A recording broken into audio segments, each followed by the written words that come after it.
leaned toward the mirror again. But before she could dot the blush onto her cheekbones, the mirror shimmered, glimmered again, and the girl looking back was not Molly, but someone quite other. Molly froze, fingertip poised at her cheek.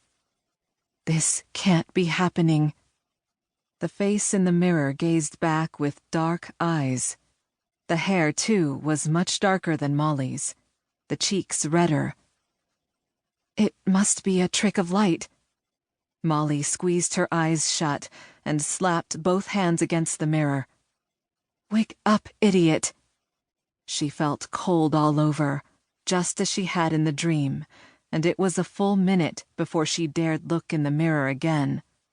What she saw, of course, was her own pale face, and a thin smear of red across the silvered surface of the glass. "Hey, you've already missed the van, you know," her mother called. "I can drive you to school if you're ready in 2 minutes. Are you dressed yet?" "Almost," Molly called back. She shook her head ruefully at her reflection, reached for her washcloth, and wiped off the gel. Molly hurried back to her bedroom and pulled on her school uniform. She twisted her long hair automatically into a single braid. She left the bed unmade. "I've got to leave." Molly's mother climbed the stairs and handed Molly a bran muffin wrapped in a paper napkin. "You can eat in the car." Molly held the muffin awkwardly while she stuffed her homework papers into her backpack. Her mother headed down the stairs. "1 more minute," she said over her shoulder. "This is your last chance." Last chance? The words seemed to hover on the landing even after her mother had gone. Molly swung the backpack onto her shoulder and moved reluctantly down the stairs. 1. "Pinch me so I'll wake up," moaned Molly as she twirled her combination lock and opened the metal door. This whole week has been a nightmare. She stripped off her school uniform and pulled on the hateful West River Academy regulation swimsuit. Kathy nodded in sympathy. "It's too bad your mom found out. But I wish you'd told me you hadn't taken the test. I'd have helped you." She grinned. "I do happen to know a little bit about swimming, "That's just it. You're such a star, I couldn't tell you." Molly bundled her clothes into the locker and slammed the door. "And now I'm stuck with Coach Bascom. Listen, can you come in with me? That way, if I start to drown, you'll be on hand to fish me out." She laughed unconvincingly. Kathy didn't know she wasn't really joking. But Kathy shook her head. "Sorry, don't you remember my cousin is coming today?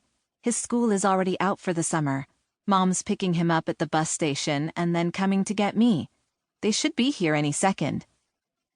Oh, right. With the blow-up with her mother, all the fuss about swim lessons, and the nights broken by the dream, Molly had forgotten. And yet Kathy had been excited for weeks that her cousin was coming to town for the summer. "Maybe I can meet him this weekend," Molly told her. "If my mother lets me out of the house." "She's pissed, huh?" Kathy's dark eyes were sympathetic. She picked up Molly's blue towel from the bench and handed it to her. "Listen, I've got to go now. I'll call you later." Molly hesitated at the door to the pool. "Wish me luck." As Kathy turned away, Molly hugged her blue canvas backpack against her chest. Inexplicably, the long hallway from the dream flickered in her head. I wish this were a dream, too. The lump of dread in her stomach was as hard as the cement bottom of the pool. Maybe she was coming down with stomach cancer.